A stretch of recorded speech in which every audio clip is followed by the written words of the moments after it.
Oke, apakah sudah terlihat share screen saya? Sudah Ibu. Sudah. Oke, Oke, kita mulai ya. Untuk pertemuan hari ini kita akan langsung merapel beberapa pertemuan. Jadi ini ada 5 materi dari pertemuan 1 sampai dengan 5, biar nanti kita bisa mengejar kekurangan kita dan menyelesaikan semuanya gitu ya. Oke, yang pertama adalah mengenai konsep dari sosial antropologi kesehatan. Tentang budaya antropologi kesehatan dulu. Ini saya modify dari materinya Bu Devi mengenai konsep dan unsur budaya.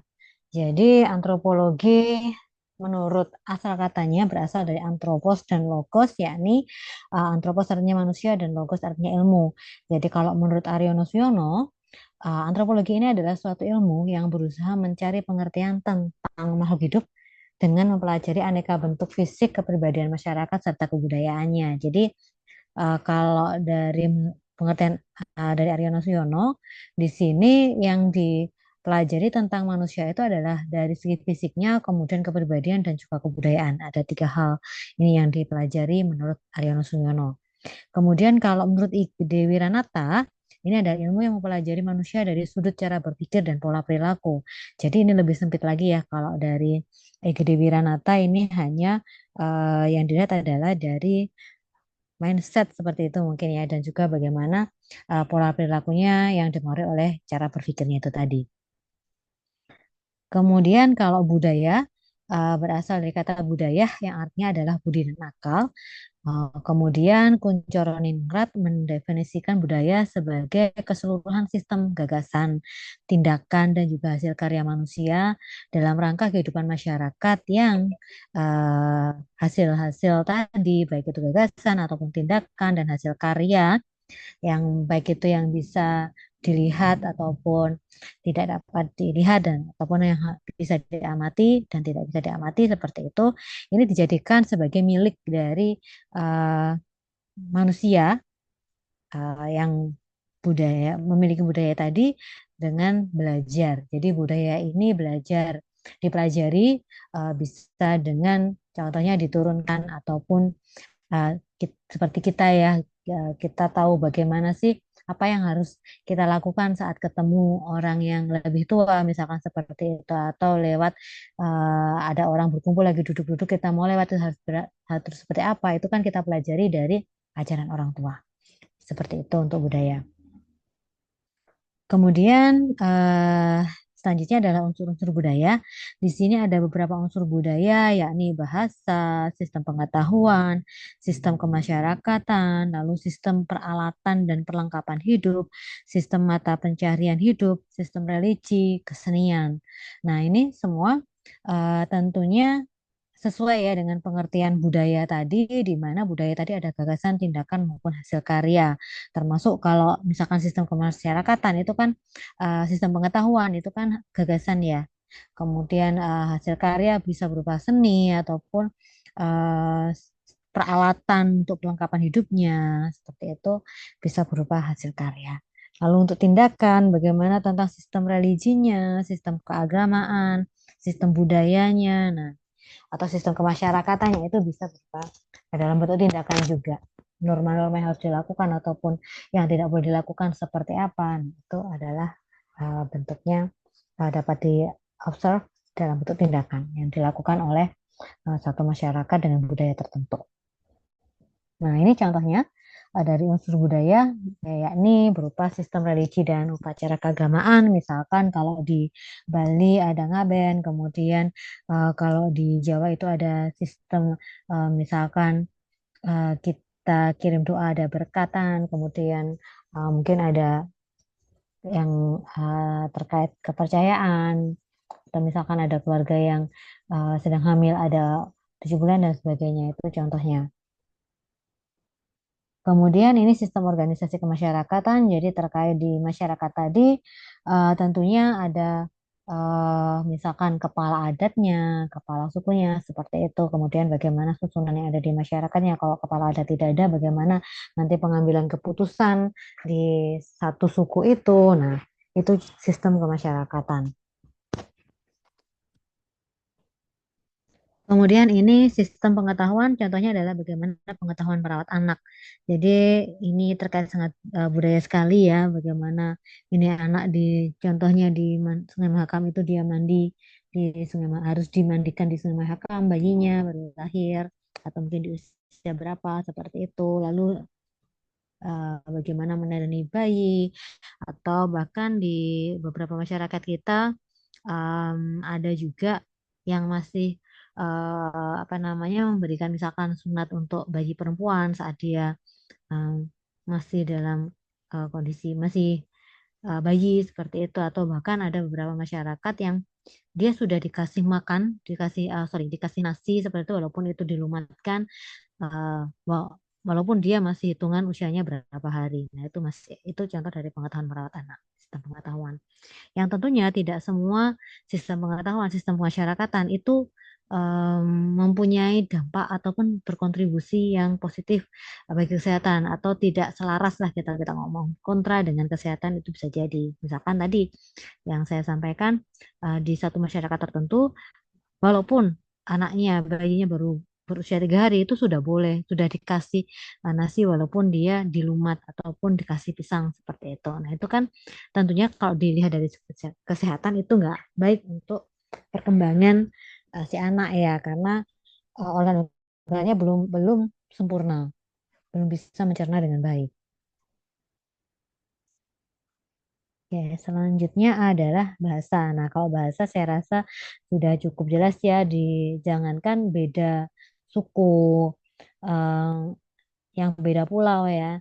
Kita sesama suku yang Jawa saja itu pasti punya istilah yang ternyata di lokasi yang berbeda itu artinya berbeda. Misalkan kalau di Kediri ya, sepaham saya, lesu itu ya lemes gitu. Tapi nanti mungkin ke daerah Surabaya sedikit atau Jombang, lemu lagi. Lesu itu adalah lapar seperti itu. Nah, itu juga saya sempat culture shock waktu pertama kali saya kuliah dulu S1 ketemu dengan teman yang dari daerah Bangil. Terus juga penyebutan kata lauk ya kalau di saya saya diajari kalau namanya iwa itu ya yang daging-dagingan entah itu eh, dari iwa yang dari ikan dari laut ataupun daging ayam, daging sapi. Nah, itu adalah iwa. Tapi kalau tempe, tahu, peyek, nah itu ya kita nyebutnya lauk. Tapi nggak pernah disebut lauk apa kayak gitu ya. Lawuh lah ya seperti itu. Tapi kalau teman saya yang banyak tuh bilangnya iwa peyek. Jadi lauknya peyek. Jadi ada kata iwa di depannya. Mungkin ada lagunya juga ya dulu iwa peyek. Nasi jagung itu seperti itu. Nah, itu sempat saya bingung ya karena sepemahaman saya, iwak itu ya yang sifatnya daging, daging atau ikan seperti itu. Yang saya pahami saat itu. Seperti itu. Itu dari bahasa. Kemudian kesenian. Nah, tentunya kesenian itu selain bentuknya, misalkan ada cerita rakyat ataupun eh, dongeng seperti itu juga perlengkapannya misalkan untuk tari dan sebagainya itu juga bagian dari kesenian. Yang tadi bisa berupa gagasan, ya misalkan tadi dongeng ataupun cerita rakyat, tapi bisa berupa hasil karya, misalkan bentuk eh, bagaimana pakaian saat penampilan tari, bagaimana dia harus berpakaian saat mendalang, sindanya harus bagaimana dan sebagainya seperti itu. Itu bagian dari kesenian. Nah, kemudian selanjutnya adalah mata pencarian hidup. Ini misalnya ada beberapa contoh di Bali, kemudian di Nusa Tenggara ya sepertinya kalau tidak salah. Ini berbagai sistem mata pencarian hidup yang bisa jadi ini berbeda dengan masyarakat di daerah yang lain. Ada yang dengan bertani, ada yang dengan berdagang seperti itu. Untuk mayoritas masyarakatnya. Nah, kemudian ini terkait pengolahan makanan, teknologi dan peralatan. Contohnya adalah bagaimana teknik mengolah makanan. Ini contohnya em, yang ada saat misalkan ada satu perayaan ya di satu kelompok masyarakat atau suku tertentu. Bagaimana mereka masak bersama-sama dan bagaimana makanannya dimasak dengan apa. Nah, itu bagian dari budaya. Oke, sampai di sini mungkin ada yang mau didiskusikan sebelum saya lanjut ke wujud budaya. Belum ada, Bu. Oke, semoga bisa dipahami ya, Bapak Ibu. Oke, kita lanjutkan ke wujud budaya. Seperti tadi, bahwa budaya itu bisa berubah gagasan di definisinya ya, bisa berubah gagasan, bisa berubah ke tindakan, dan juga hasil karya. Nah, yang kemudian diterjemahkan menjadi wujud budaya ada tiga, yakni gagasan, aktivitas, dan artefak. Nah, kalau gagasan itu berupa kumpulan ide, gagasan, nilai, norma, peraturan yang tentunya sifatnya abstrak, tidak bisa terlihat, tidak bisa disentuh, dapat seperti itu. Kemudian kalau aktivitas yang ini berupa tindakan, yakni berupa satu tindakan berpola dari masyarakat yang ada dalam satu lingkungan atau manusia-manusia bagian dari satu kelompok masyarakat itu tadi yang nantinya ini diwujudkan dalam bentuk sistem sosial, yakni contohnya kalau ada yang sedang kerepotan baik menerima musibah ataupun dalam momen bahagia itu harus bagaimana tetangganya, misalkan ada yang mantu atau ada yang sedang berduka itu seperti apa, itu adalah bagian dari sistem sosial. Kemudian selanjutnya wujud budaya yang berupa hasil karya, yakni artefak bentuknya, yakni dia yang bisa dilihat, bisa disentuh, bisa diraba dan kelihatan wujudnya dari bentuk fisiknya. Nah, ini artefak sendiri adalah wujud kebudayaan fisik yang berupa hasil dari aktivitas, perbuatan, dan karya dari masing-masing bahkan semua manusia ada dalam masyarakat tadi yang bisa uh, didokumentasikan juga, bisa dilihat, bisa diraba seperti itu. Contohnya yang tadi peralatan untuk masak, misalkan pancinya bagaimana atau wajannya bagaimana bentukannya, seperti itu. Contohnya bahkan yang tadi kostum untuk penampilan atau acara adat, kostum untuk menari seperti itu adalah bagian dari artefak. Kemudian kita masuk ke komponen budaya. Komponen budaya ada dua, budaya material dan non material. Sebenarnya hampir mirip ya. Jadi kalau di sini wujud budaya ada tiga, gagasan, aktivitas, dan artefak. Kemudian kalau kebudayaan material ini dibagi lagi menjadi komponennya adalah yang material dan non material. Kalau material ini yang bisa dilihat, non material yang tidak bisa dilihat, seperti itu yang sifatnya abstrak. Nah, kalau kebudayaan material ini eh, contohnya adalah benda-benda yang bisa, yang bentuknya nyata, konkret, termasuk temuan arkeologi, misalkan gambar-gambar di dinding, terus kemudian ataupun alat-alat masa zaman lalu, masa lalu, ataupun temuan uang yang digunakan pada masanya. Lalu yang sekarang itu bisa TV, pesawat, lalu gedung, lalu juga handphone yang kita gunakan setiap hari itu adalah bentuk kebudayaan material. Kemudian kalau non material ini yang sifatnya abstrak, yang diwariskan ya dari generasi ke generasi, misalkan dongeng, cerita rakyat, lagu, tarian seperti itu. Itu adalah komponen budaya.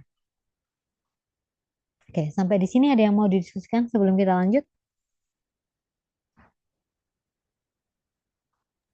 Masih belum, Bu. Oke, kita lanjut ya di konsep masyarakat. Oke, masyarakat diartikan sebagai ada beberapa hal ya. Diartikan sebagai kelompok besar yang mempunyai batas-batas geografis, bisa desa, kecamatan, kabupaten, atau bahkan lebih kecil dalam lingkup RT seperti itu. Kemudian juga suatu kelompok dari mereka yang mempunyai kebutuhan bersama dari kelompok yang lebih besar. Jadi eh, artinya dalam kelompok ini mempunyai kebutuhan yang mereka juga bagian dari kelompok yang lain yang lebih besar lagi. Jadi kalau kita ngomong di desa, tadi ada geografis, di desa itu ada dusun, ada RW, ada RT, seperti itu. Kemudian diartikan juga kelompok kecil yang menyadari suatu masalah harus dapat menyadarkan kelompok yang lebih besar. Jadi dalam masyarakat kelompok kecil yang misalkan menyadari bahwa ini kok masyarakatku banyak yang buang sampah ke sungai ya. Nah, itu adanya yang concern, yang merasa bahwa itu nggak benar, itu salah. Dia harus punya inisiatif untuk bersama-sama ataupun menyadarkan kelompok yang besar bahwa ini nggak benar, seperti itu contohnya. Kemudian kelompok yang bersama-sama mencoba mengatasi masalah dan memenuhi kebutuhannya. Karena di tiap masyarakat pasti ada bagian-bagian kelompok-kelompok kecil masyarakat yang tadi sama-sama punya tugas dan fungsi dalam sistem sosialnya. Kemudian, masyarakat adalah satu sistem dari kebiasaan dan tata cara, wewenang dan kerjasama antar berbagai kelompok dan penggolongan serta pengawasan tingkah laku serta kebebasan manusia. Kemudian masyarakat merupakan setiap kelompok manusia yang telah hidup dan bekerja bersama cukup lama sehingga mereka menganggap diri mereka sebagai kesatuan sosial dengan batas-batas yang dirumuskan dengan jelas. Kemudian masyarakat adalah orang-orang yang hidup bersama dan menghasilkan kebudayaan. Nah, berdasarkan pengertian-pengertian yang di atas tadi, maka dapat dirumuskan satu unsur-unsur masyarakat, yakni yang pertama adalah masyarakat itu adalah manusia yang hidup bersama, kemudian bercampur untuk waktu yang lama, jadi ada proses sosialisasi di sana sehingga ada kesepakatan tentang norma yang dipegang, nilai yang dianut dan sebagainya. Kemudian yang ketiga, mereka sadar bahwa mereka merupakan kesatuan dan merupakan suatu sistem hidup bersama. Ini adalah masyarakat, unsur-unsur dari masyarakat. Kemudian bagaimana suatu masyarakat tadi bisa berfungsi? Jadi yang pertama adalah menarik orang-orang yang punya inisiatif untuk dan dapat bekerja untuk membentuk satu kelompok atau panitiaan yang menangani masalah yang berhubungan dengan kesehatan dan kesejahteraan masyarakat. Nah, ini misalkan adanya kader di uh, tiap-tiap posyandu seperti itu.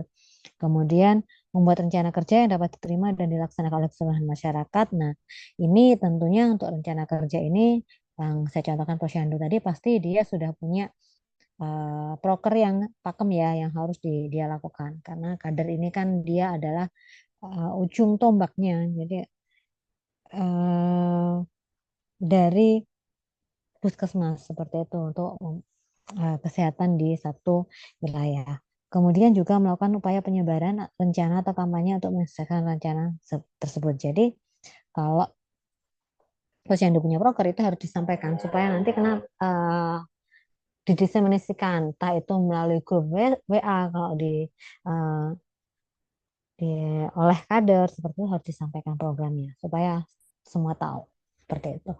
Nah, itu untuk budaya dan masyarakat. Ada yang mau didiskusikan sebelum saya lanjut ke konsep sehat dan sakit?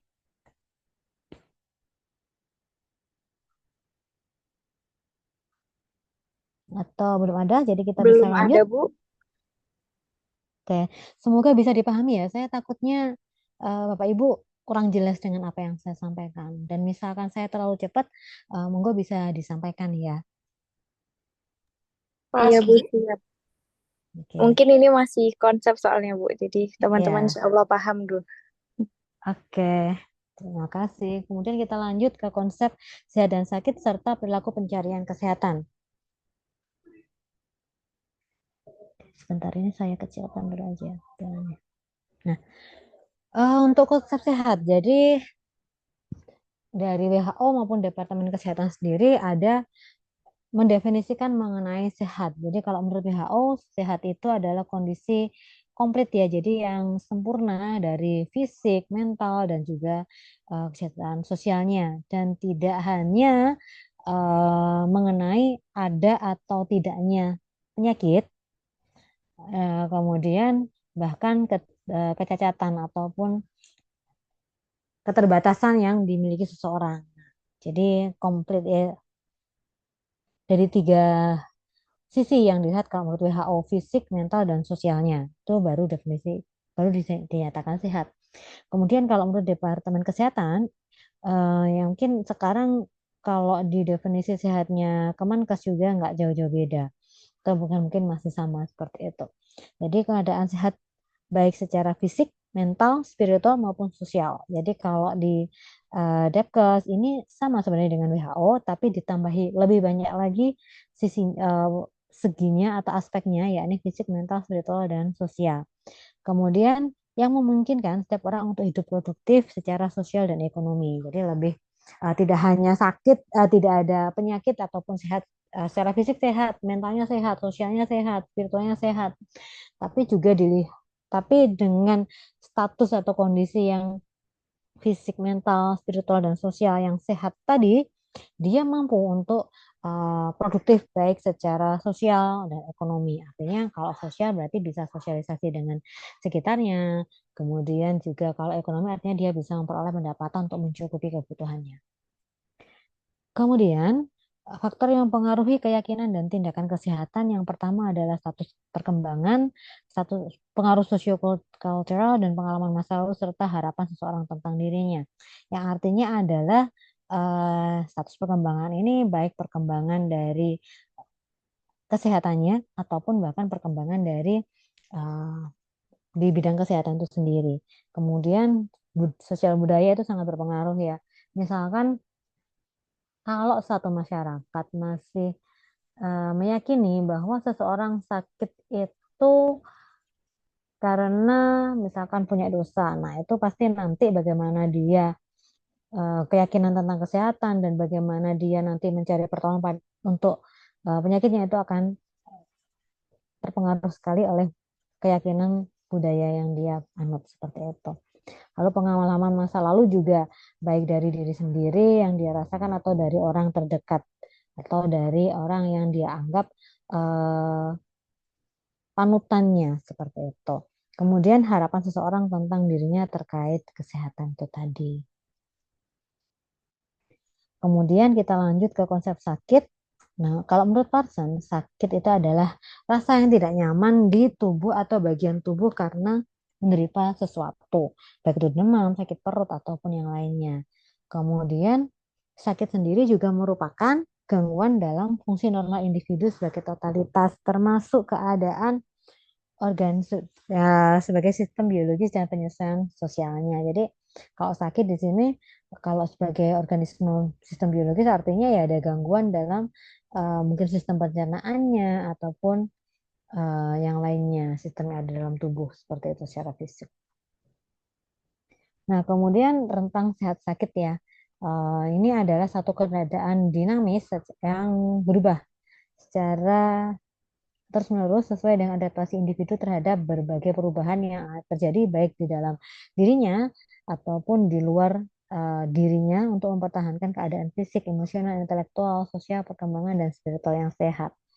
Nah, ini adalah rentang sehat sakitnya. Rentang sehat itu dimulai dari sehat normal, sehat sekali hingga sejahtera. Kalau rentang sakit ini setengah sakit, sakit, sakit kronis, dan mati.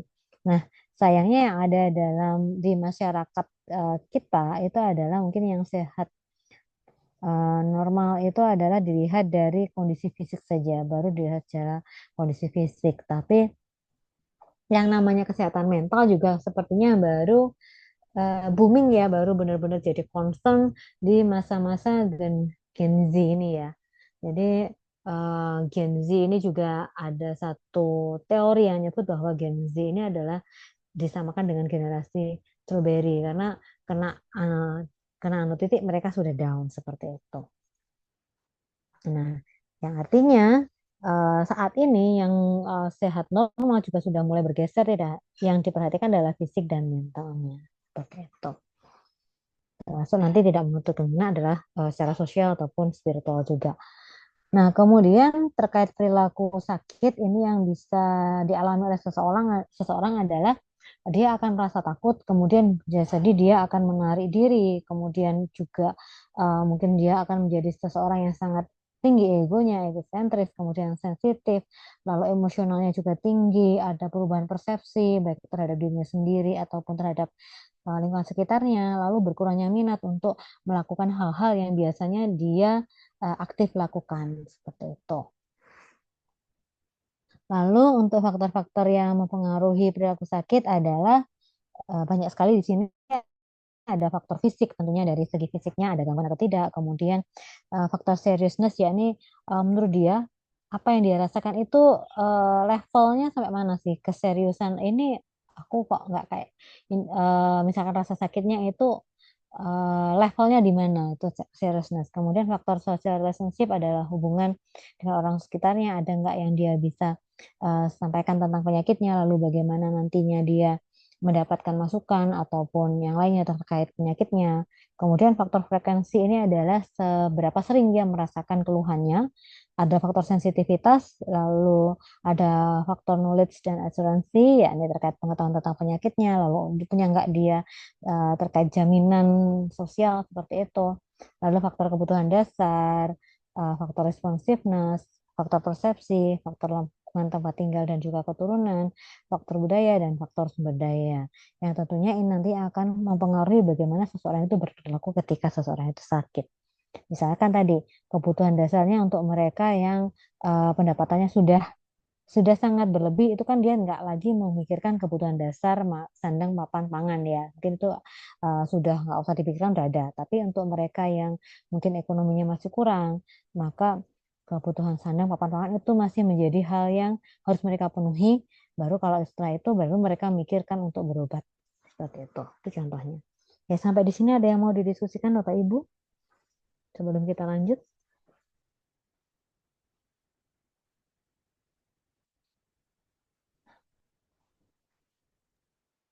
Belum, Bu. Oke, kita lanjut ya. Kemudian ini adalah tahap-tahap perilaku sakit, ada procrastination, self-medication, stopping, fragmentation, dan discontinuity. Jadi kalau procrastination itu masih kayak penolakan, masa sih aku sakit, kayaknya enggak deh, seperti itu.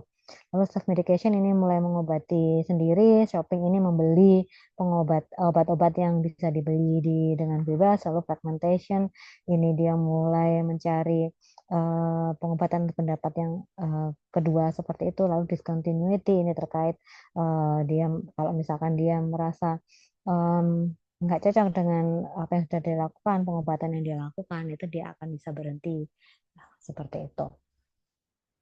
Lalu ini selanjutnya adalah perilaku pencarian pelayanan kesehatan, terutama saat seseorang tadi berperilaku sakit ataupun saat seseorang sakit. Nah, kalau menurut Natat Mojo, masyarakat atau anggota masyarakat yang dia sakit, mendapat penyakit dan tidak merasakan sakit, adanya penyakit tapi no illness. Jadi orang sakit tapi belum merasakan gejalanya. Nah, itu kan ada. Mungkin Bapak Ibu juga merasakan dulu waktu COVID ya. Sekarang COVID juga masih ada sih sebenarnya. Tapi mungkin kitanya udah nggak ngerasa. Kayak saya, dulu waktu saya positif COVID itu saya nggak merasakan gejala batuk, sesak nafas dan sebagainya. Saya hanya merasakan, eh, saya hanya kehilangan penciuman saya saja, dan itu pun hanya 3 hari. Nah, padahal kalau dari saat itu dari apa namanya tata aturannya dan dari em, karakter penyakitnya sendiri, bukan karakter saya bilangnya apa ya, dari perjalanan penyakitnya itu butuh waktu sekitar minimal waktu itu masih 2 minggu untuk dikarantina untuk saya bisa dinyatakan pulih secara total. Bahkan ada beberapa cerita dari teman saya yang dia sudah lebih dari 14 hari, tetapi begitu di tes swab itu masih positif juga sampai beberapa kali tes. Nah, itu kan artinya padahal dia merasanya udah sehat. Nah, itu kan ada penyakit tapi no illness, tidak ada rasakan sakit. Sehingga bisa jadi tidak akan bertindak apapun terhadap penyakitnya tadi karena nggak ngerasa sakit toh, seperti itu. Tetapi kalau seseorang itu sakit dan dia merasakan sakit, artinya adalah disease and illness, itu maka dia baru akan timbul beberapa perilaku sakit. Misalkan dia bertanya ke orang lain atau bahkan berusaha untuk mencari pengobatan sendiri sampai periksa seperti itu. Nah, ini adalah respon seseorang yang apabila sakit, bisa jadi dia no action, bisa jadi dia self treatment, mengobati sendiri, bisa jadi dia traditional remedy, yang artinya dia mencari pengobatan yang sifatnya tradisional, baik jamu, pijat atau yang lain. Lalu bisa jadi dia mencari pengobatan dengan membeli obat yang dijual bebas, yakni chemist shop. Lalu mencari pengobatan ke vaskes modern, baik itu milik pemerintah ataupun swasta, bisa ke puskesmas, rumah sakit, klinik, dan sebagainya. Lalu bisa jadi dia mencari pengobatan ke dokter praktek. Itu adalah berapa respon seseorang bisa sakit. Lalu ini adalah beberapa teori ya. Ini just to know aja. Faktor penentu atau determinan penggunaan pelayanan kesehatan dan model penggunaan pelayanan kesehatan. Ada model demografi, yakni atau pendudukan. Lalu model struktur sosial, ada model psikologi, ada model sumber keluarga, ada model sumber daya masyarakat, ada model organisasi, ada model sistem kesehatan, ada model kepercayaan kesehatan, dan ada model sistem, sorry ini ada typo ya, dua teori tertulis ulang. Lalu ini faktor yang mempengaruhi masyarakat dalam penentuan pelayanan kesehatan. Yang pertama adalah daya tarik, yakni tingkat keparahan yang dirasakan oleh seseorang terhadap keluhan sakitnya. Lalu pengetahuan tentang cara penyembuhan yang populer, kepercayaan juga eh, terkait tadi kalau kita cari informasi, aku kok sakit kayak gini nanti orang-orang tuh banyak berobatnya lewat mana, seperti itu. Lalu kemudahan, accessibility-nya, baik tersedianya biaya, tersedianya layanan kesehatan, seperti itu, accessibility. Oke, sampai di sini ada yang mau didiskusikan terkait konsep sehat sakit sebelum kita lanjut ke eh, materi berikutnya tentang kearifan lokal. Pas, Bu. Oke, kita Masih lanjut belum. ya. Iya, Bu. Oke, kita lanjut ke kearifan lokal atau local wisdom. Jadi ini adalah definisi dari kearifan lokal. Dia berasal dari kata kearifan, yakni wisdom dan lokal. Nah, lokal berarti tempat, kearifan berarti kebijaksanaan. Nah, ini berdasarkan Kamus Inggris Indonesia. Nah, dari asal kata dan arti kata tadi, maka secara umum local wisdom atau kearifan lokal atau kearifan setempat ini adalah gagasan yang setempat yang ataupun lokal yang bersifat bijaksana, penuh kearifan, bernilai baik dan yang tertanam dan diikuti oleh anggota masyarakatnya. Dan tentunya local wisdom ini akan sangat berbeda di tiap daerah dengan keyakinan, dengan gagasan tadi norma, nilai, budaya yang berbeda juga pasti akan berbeda. Kemudian kearifan lokal ini adalah merupakan perpaduan antara nilai dalam agama dan juga berbagai nilai yang ada di masyarakat sendiri. Contohnya kalau di masyarakat Muslim itu misalkan kalau ada keluarga yang meninggal itu harus didoakan mulai karena sudah perpaduan ya di hari pertama sampai hari ketujuh, lalu 40 hari, 100 hari, dan seterusnya seperti itu. Kemudian kearifan lokal terbentuk sebagai keunggulan budaya masyarakat setempat maupun kondisi geografis dalam arti yang luas.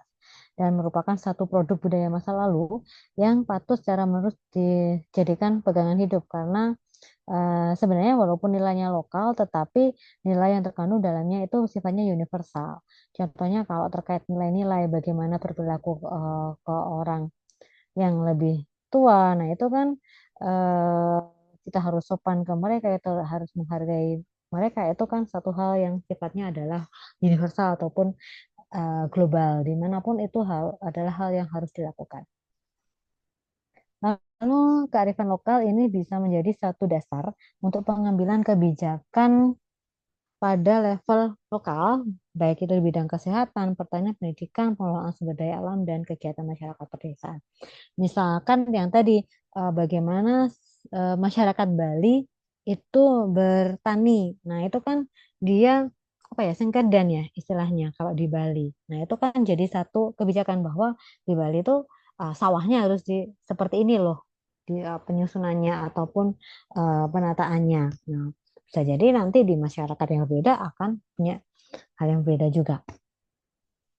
Lalu dalam kearifan lokal ini tentunya terkandung kearifan budaya lokal, yakni pengetahuan lokal yang sudah menyatu dengan sistem kepercayaan, norma, dan juga budaya yang kita bisa lihat dalam tradisi ataupun mitos yang dianut oleh masyarakat, yang diyakini oleh masyarakat tadi.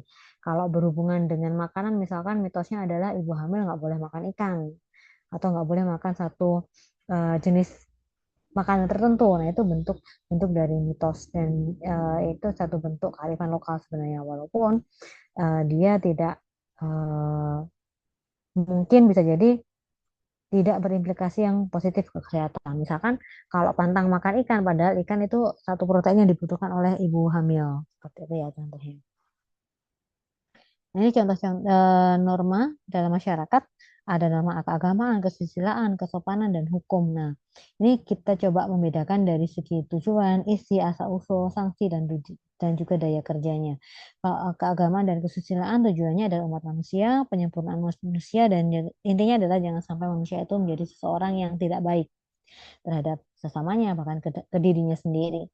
Kemudian kalau norma kesopanan dan norma hukum ini pembuatannya oleh konkret oleh manusia, tujuannya adalah supaya masyarakatnya tertib dan tidak ada yang menjadi korban seperti itu. Kemudian kalau dari segi isi, keagamaan dan kesusilaan ini tentunya lebih ke batin ya, ke spiritual seperti itu. Kemudian kalau kesopanan dan hukum tentunya sikap yang bisa dilihat secara lahir, diamati lah minimal ya.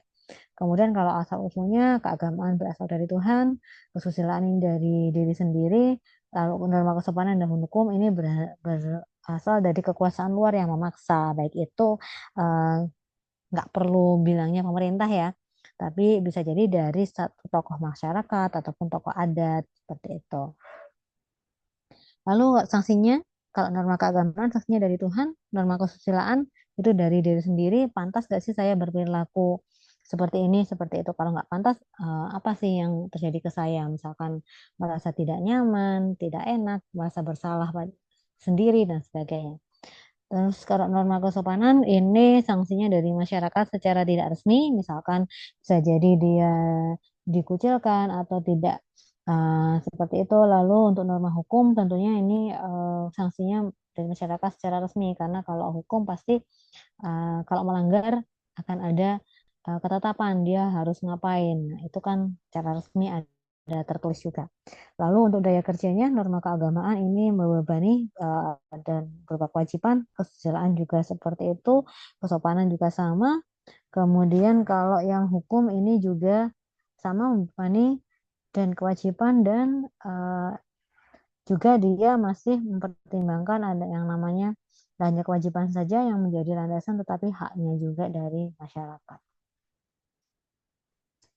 Ini adalah fungsi ya, fungsi dari kearifan lokal. Nah, bentuk-bentuk kearifan lokal itu bisa jadi dia ada bentuknya nilai, bisa jadi sebuah norma, bisa jadi berbagai macam etika, kepercayaan, adat istiadat, hukum adat, aturan ataupun aturan-aturan khusus yang di dalamnya eh, karena berbagai macam bentuknya tadi dalam eh, budaya yang sangat majemuk sekali berbeda banyak sekali di Indonesia. Nah, nanti akhirnya fungsinya juga jadi bermacam-macam. Kalau misalkan etika itu kan artinya dia menjadi satu patokan bagaimana eh, suatu nilai-nilai yang sifatnya baik yang kesusilaan seperti itu ataupun bagaimana bertindak itu etika di situ. Lalu nilai apa sih yang dianut, yang dijunjung menjadi patokan dalam masyarakat. Contohnya. Lalu ini beberapa fungsi kearifan lokal. Yang pertama adalah konservasi dan pelestarian sumber daya alam. Karena kalau kearifan lokal tentunya sebenarnya diajari ya, kita tidak boleh mengambil dari alam itu lebih dari yang kita butuhkan. Tidak ada yang namanya eksploitasi. Kalau dari kita lihat dari kearifan lokal, kita hidup bersama berjajar dengan alam.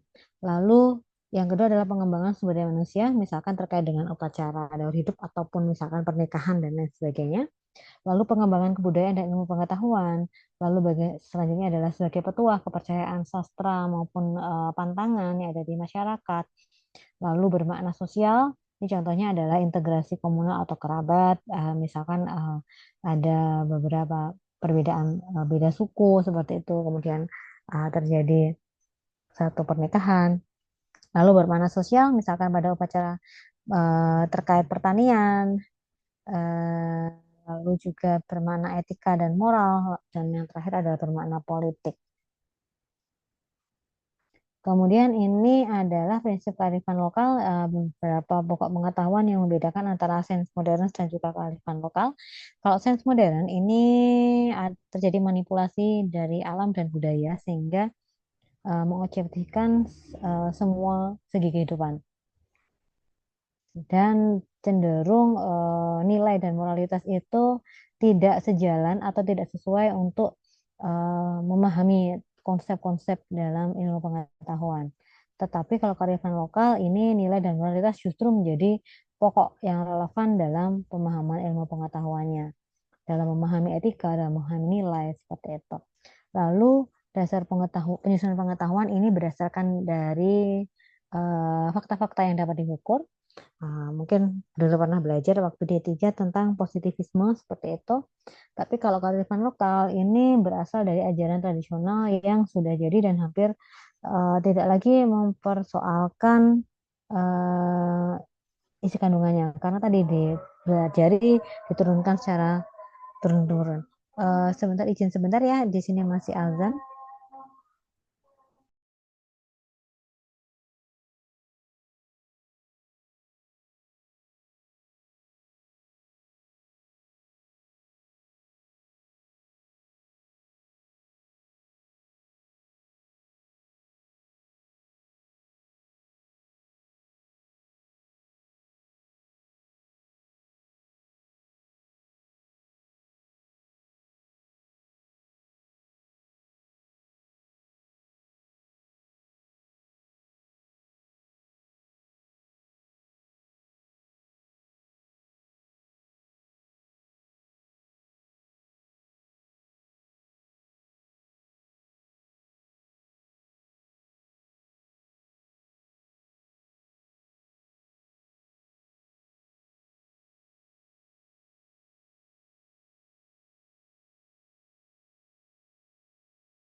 Oke, kita lanjutkan ya.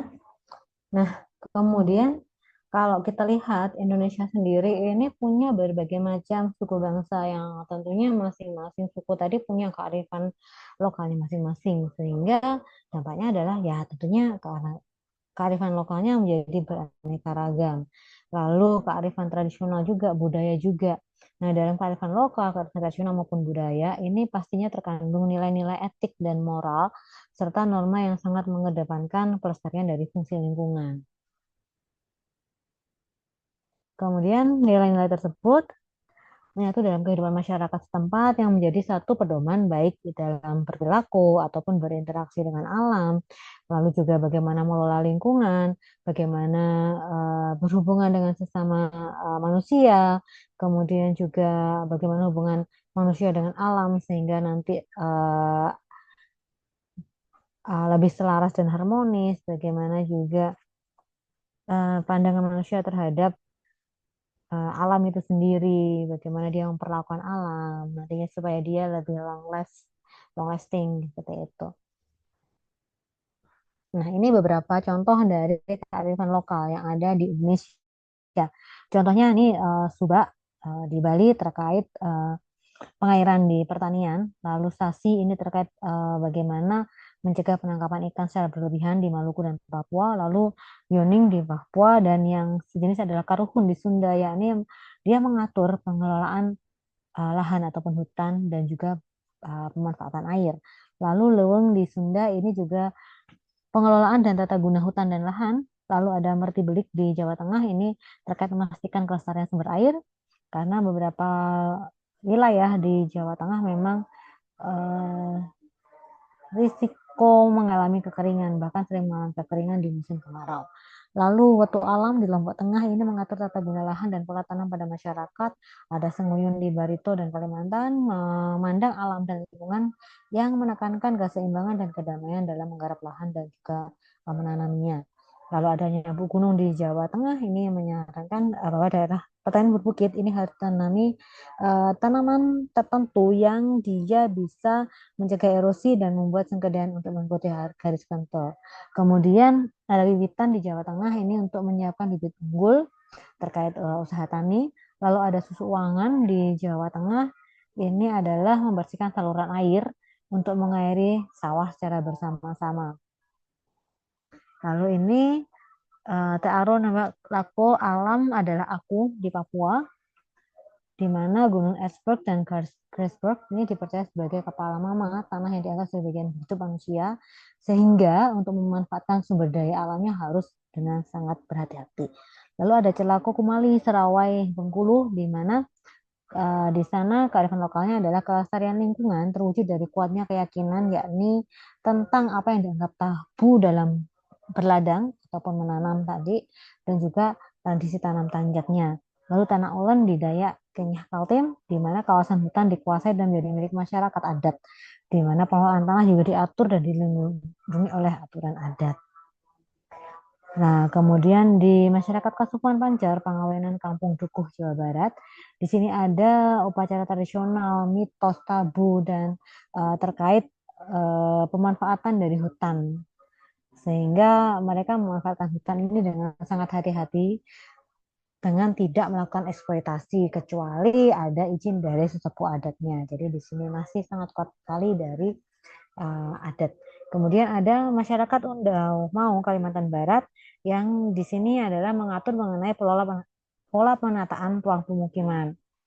Kemudian yang ditata adalah bagaimana hutan itu diklasifikasi dan dimanfaatkan, lalu bagaimana perladangan yang dilakukan dengan rotasi dan lain sebagainya, termasuk penggunaan uh, teknologi yang pertanian yang sederhana dan ramah lingkungan.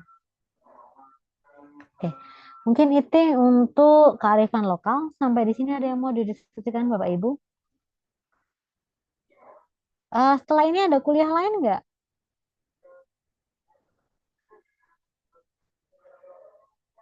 Halo? Nggak ada, Ibu. Tidak ada lagi, Bu. Oke, kita lanjut dua materi lagi ya kalau tidak ada. Boleh. Oke, kita lanjut ke stratifikasi sosial. Ada yang pernah dengar tentang stratifikasi sosial?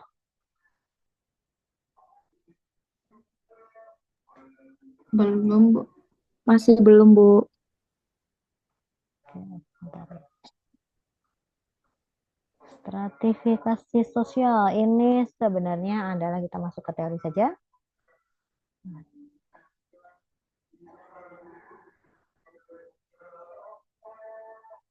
Sebentar, saya salah pencet ini kayaknya. Oke. Nah, stratifikasi sosial ini adalah satu fenomena sosial yang telah menjadi bagian dari setiap masyarakat. Jadi setiap masyarakat itu pasti ada. Misalkan kalau di masa lalu ada 3 kelas. Jadi stratifikasi sosial ini adalah kelas-kelas yang ada di masyarakat. Di masa Yunani, zamannya Plato, itu ada 3 kelas, ada rakyat biasa, kaum serdadu, dan juga golongan para pemimpin. Kemudian Aristoteles menyampaikan bahwa setiap orang ini harus dicintai sesuai dengan kelebihannya. Yang lebih rendah harus mencintai yang lebih tinggi dan juga sebaliknya. Jadi ada saling menghargai lah di antara kelas. Lalu kalau definisinya, menurut Sorokin, stratifikasi berasal dari kata stratum yang berarti lapisan, sehingga lebih jauh lagi, Sorokin mendefinisikan stratifikasi sosial sebagai pembedaan penduduk atau masyarakat ke dalam kelas-kelas secara bertingkat. Yang tujuannya adalah supaya ada keseimbangan dalam distribusi hak dan kewajiban. Nah, kalau misalkan semua di masyarakat tidak ada kelas sosial, tidak ada pembedaan, nanti kelas sosial akan berpengaruh pada yang namanya peran peran dari tiap-tiap masyarakat. Kalau tidak ada kelas sosial, perannya juga sama semua, maka tidak akan ada yang saling kebutuhannya sama. Kemudian siapa yang akan mencukupi kebutuhan itu? Kan mereka cuma punya peran yang sama sehingga yang dibutuhkan sama dan mereka tidak ada yang saling melengkapi seperti itu.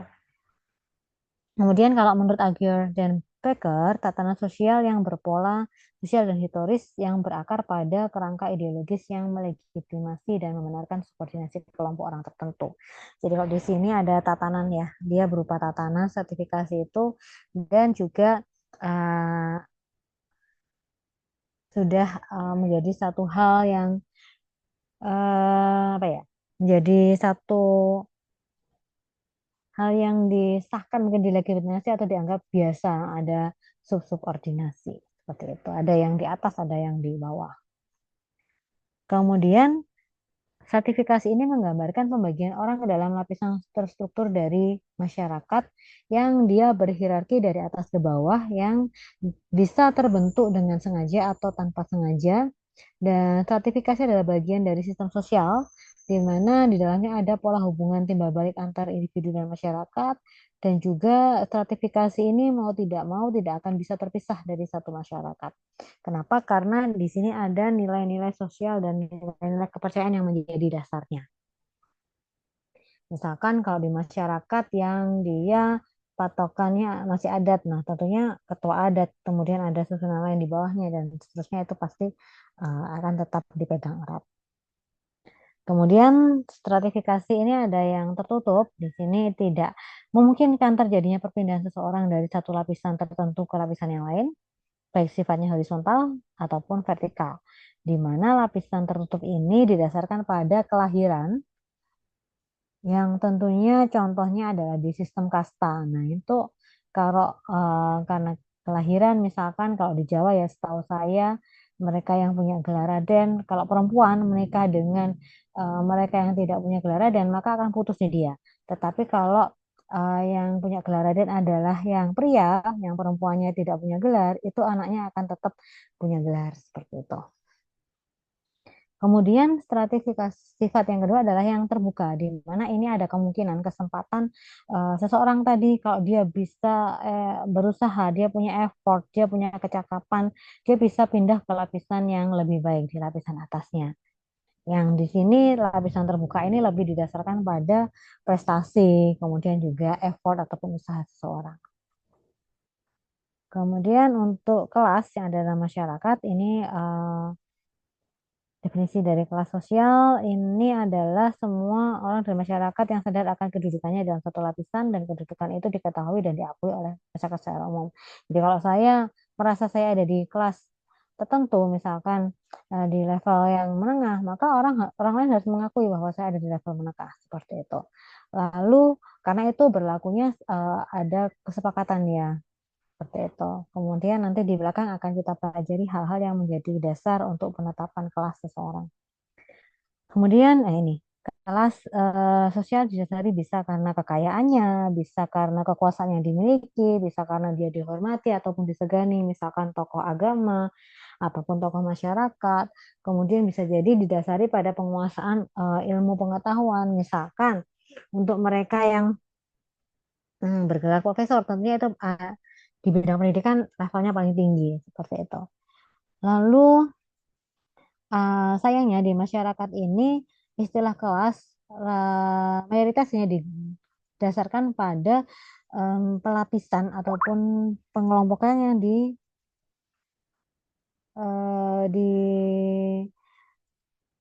di apa namanya didasarkan pada unsur ekonomis atau kekayaannya seperti itu.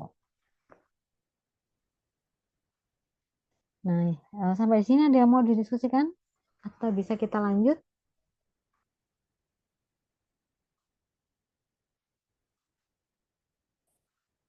Belum, Bu, bisa dilanjut. Oke, kita lanjut ya. Kemudian terbentuknya kelas dalam masyarakat, kalau kelas masyarakatnya terbentuk karena memang diperlukan dan juga menyesuaikan dengan masyarakat untuk memenuhi keperluan-keperluannya tadi. Lalu kelas tertentu memberikan fasilitas hidup yang tertentu bagi anggotanya.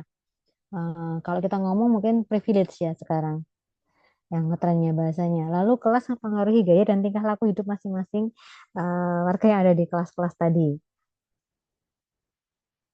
Karena tadi tiap orang punya kesempatan, tiap kelas punya kesempatan yang berbeda, baik itu terkait pendidikan ataupun hal-hal yang dia dia bisa nikmati seperti itu. Nah, kemudian ini penggolongan lapisan ya tadi sudah disampaikan di atas ada berdasarkan kekayaan, kekuasaan dan juga kehormatan. Lalu prinsip umum stratifikasi yang pertama dia merupakan karakter dari setiap komunitas masyarakat. Lalu stratifikasi juga sifatnya universal dan berubah-ubah. Karena tadi ada yang stratifikasi yang terbuka ya, jadi memungkinkan terjadinya perubahan. Lalu stratifikasi ini pasti ada di setiap generasi dan juga didukung oleh pola-pola kepercayaan. Kemudian kalau kita ngomong terkait kelas sosial itu pastinya akan ada berkaitan dengan kekuasaan, privilege ataupun prestis dari kelasnya itu sendiri. Kemudian distribusinya tentunya tidak merata karena di tiap kelas pasti punya kuasa kekuasaan yang berbeda, punya privilege yang berbeda dan prestisnya berbeda. Kemudian kalau kekuasaan ini didefinisikan sebagai kemungkinan individu atau kelompok untuk memaksakan keinginan mereka kepada orang lainnya. Apalagi yang kelasnya ada, dinilai ada di bawahnya atau secara umum diakui bahwa kelasnya di bawahnya seperti itu.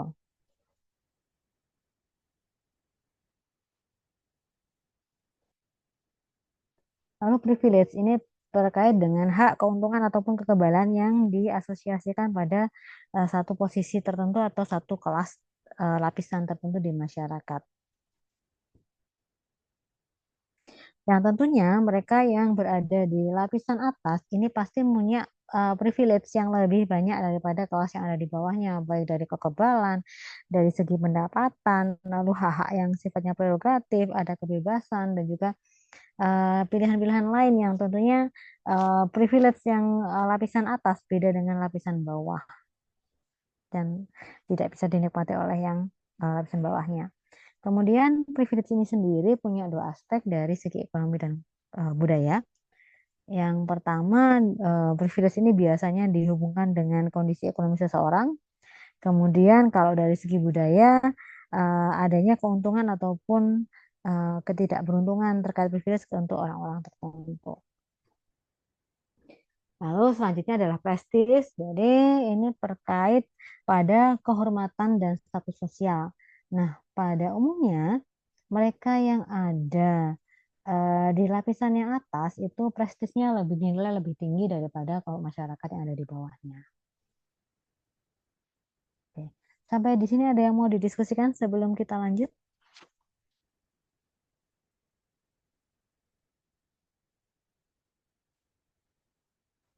Kalau tidak ada, kita lanjut ya dari kelas-kelas sosial tadi terkaitannya adalah adanya kedudukan dan adanya peran. Kalau kedudukan ini adalah gimana sih sebenarnya posisi seseorang dalam satu kelompok masyarakat atau kelompok sosial yang disepakati oleh kelompok-kelompok itu tadi. Apakah didasarkan pada kekuasaan, apakah didasarkan pada kekayaan, ataupun kehormatan. Seperti itu. Kalau ascribe status ini yang diperoleh dari kelahiran. Nah ini yang tertutup tadi. Kalau achieve status artinya ini diperoleh berdasarkan usaha yang disengaja. Yang tentunya kalau achieve ini uh, bisa di apa namanya bisa terjadi dinamika pada uh, stratifikasi yang terbuka seperti itu. Lalu peranan atau role dalam kelas itu didasarkan pada pola pergaulan, lalu dinamis terkait dengan kedudukan seseorang tadi dan peranan ini mengatur perilaku seseorang itu sendiri dalam kelompok masyarakat ataupun dalam lapisan-lapisan kelasnya. Nah, kemudian terkait role atau peranan, peranan itu ada berkaitan dengan tiga hal. Yang pertama adalah norma yang dikaitkan dengan posisi seseorang ataupun tempat seseorang dalam masyarakat. Mereka yang punya eh, strata ataupun berada di lapisan kelas yang atas tentunya diharapkan punya peran, punya patokan norma yang berbeda dengan yang di bawahnya. Lalu peranan ini juga satu konsep tentang apa yang dapat dilakukan oleh individu dalam satu masyarakat dan juga sebagai perilaku individu yang penting bagi struktur sosial masyarakatnya. Tiap kelas itu pasti punya peranan yang berbeda. Nah, kemudian dalam stratifikasi juga ada sistem sosial, yakni hubungan timbal balik antar individu dan masyarakat, di mana hubungan sosial yang ada dalam masyarakat ini adalah terkait dengan peranan-peranan tadi, terkait dengan role dari masing-masing kelas. Itu akan menciptakan suatu hubungan yang berbeda. Oke, itu tentang stratifikasi sosial. Ada yang mau didiskusikan, Bapak Ibu?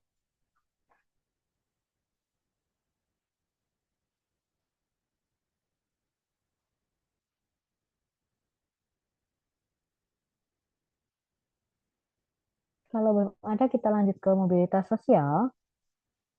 Nah, mobilitas sosial ini sangat erat sekali kaitannya dengan stratifikasi sosial atau kelas-kelas sosial yang ada di masyarakat. Di mana definisi dari mobilitas yang berasal dari kata Latin mobilis, yakni mudah dipindahkan atau banyak bergerak dari satu tempat ke tempat yang lain, dan juga dari kata sosial yang mengandung makna yang melibatkan seseorang atau sekelompok warga dalam kelompok sosial. Sehingga definisi mobilitas sosial adalah perpindahan posisi seseorang dari ataupun sekelompok orang dari lapisan yang satu ke lapisan yang lain, bisa jadi naik lapisan ataupun turun lapisan. Nah, kemudian ini bentuk mobilitas sosialnya. Kalau mobilitas sosial lateral atau geografis, ini adalah perpindahan individu dari kelompok atau kelompok dari tempat satu ke tempat lain. Lalu mobilitas struktural, ini perpindahan yang disebabkan oleh inovasi teknologi, urbanisasi, pertumbuhan ekonomi, peperangan, maupun kejadian lain yang mengubah struktur dan jenis kelompok kelompok dalam masyarakat. Lalu mobilitas sosial horizontal, ini peralihan individu atau objek sosial ke satu kelompok sosial, dari satu kelompok sosial ke kelompok sosial lainnya yang sederajat, itu horizontal. Lalu mobilitas sosial vertikal ini perpindahan suatu individu atau objek sosial dari kedudukan sosial satu kedudukan sosial yang lainnya yang tidak sederajat. Bisa jadi social climbing, yakni dia naik ke kelas sosial yang ada di atasnya, atau social sinking, yang artinya dia turun ke kelas yang ada di bawahnya. Lalu ada mobilitas sosial antar generasi. Nah, di sini ada perbaikan taraf hidup, baik naik maupun turun, ada perubahan ya, yang dia dalam generasi yang berbeda. Misalkan di generasi anaknya itu baru berubah kondisi kehidupannya secara ekonomi. Kemudian kalau mobilitas sosial intergenerasi, nah ini peralihan status dalam generasi yang tertentu dalam masa hidup seseorang. Misalkan pindah profesi, seperti itu adalah contoh dari intergenerasi, masih dalam generasi yang sama. Nah, kemudian apa saja yang menjadi saluran mobilitas sosial yang bisa membuat seseorang tadi berpindah lapisan atau berpindah uh, entah itu sederajat atau tidak sederajat. Bisa melalui pernikahan, bisa melalui angkatan bersenjata, lalu ada lembaga, uh, misalkan pangkat seperti itu, lalu lembaga keagamaan, bisa melalui pendidikan, organisasi politik, organisasi ekonomi, keahlian, dan profesi. Yang tentunya semua ini tadi kalau strata sosial bisa didasarkan oleh kekuasaan, bisa didasarkan oleh kekayaan, bisa didasarkan oleh pendidikan, bisa didasarkan oleh kehormatan, seperti itu. Lalu yang jadi faktor pendorong dan mobilitas sosial adalah status sosial. Jadi keinginan untuk pindah strata tadi, misalkan dengan status sosial itu kan ada privilege yang bisa dinikmati. Lalu ada keadaan ekonomi, jadi keinginan untuk supaya kondisi perekonomiannya lebih baik. Kemudian situasi politik, kondisi kependudukan juga, demografisnya seperti apa. Lalu ada faktor struktural, ada faktor individu, kemudian keinginan untuk mendapatkan akses pendidikan yang lebih baik, dan juga pembagian dari kesempatan kerjanya sendiri untuk mendapatkan pekerjaan yang lebih layak. Lalu yang menjadi penghalang dari mobilitas sosial bisa jadi perbedaan ras dan agama, lalu adanya diskriminasi kelas, lalu pengaruh sosial yang sangat kuat sekali sehingga tidak memungkinkan terjadinya mobilitas sosial, kemiskinan yang menjadi satu kendala juga, perbedaan jenis kelamin, dan perbedaan kepentingan. Kemudian dampak dari mobilitas sosial yang positif adalah mendorong seseorang untuk lebih maju, yang kedua mempercepat tingkat perubahan sosial masyarakat ke arah yang lebih baik, dan yang ketiga adalah meningkatkan integrasi sosial. Lalu negatifnya adalah banyaknya timbul konflik, lalu Berkurangnya solidaritas satu kelompok karena di kelas sosial tadi banyak terjadi perpindahan, lalu adanya gangguan psikologis bagi mereka yang mungkin social thinking seperti itu contohnya. Oke. Ini untuk mobilitas sosial, Bapak Ibu, bagaimana? Ada yang mau didiskusikan sebelum kita lanjut atau kita akhiri hari ini?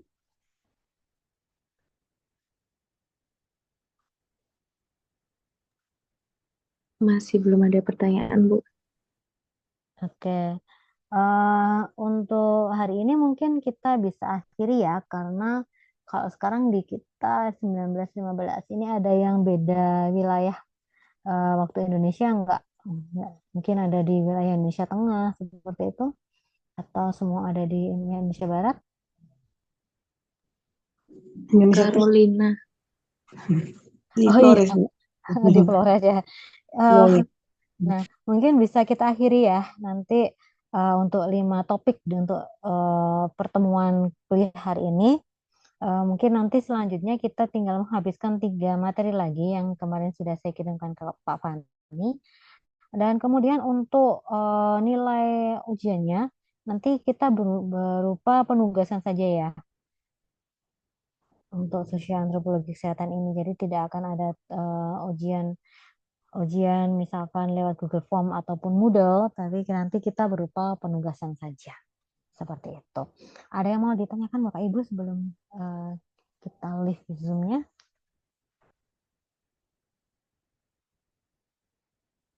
Belum ada. Oke, jika belum ada, saya harapannya Bapak Ibu semua bisa memahami materi yang hari ini kita pelajari bersama dan semoga konsep-konsep dari sosial antropologi ini bisa menjadikan satu bekal tentunya bagi Bapak Ibu nanti untuk bisa berkarya di masyarakat baik saat ini menjadi mahasiswa atau di tempat kerjanya nanti semoga bisa dimanfaatkan untuk pengambilan putusan ataupun yang lain seperti itu. Sekali lagi terima kasih Bapak Ibu atas waktunya. Selamat beristirahat. Terima Terima kasih, kasih Bu Indah. Linda. Ya, nanti saya minta tolong recordingnya juga dikirimkan ke saya ya. Matur nuwun. Iya, siap, Bu. Terima Ya, kasih. Bu. Ya, saya izin live ya. Terima kasih. Oke, Bu. Yuk. Terima kasih.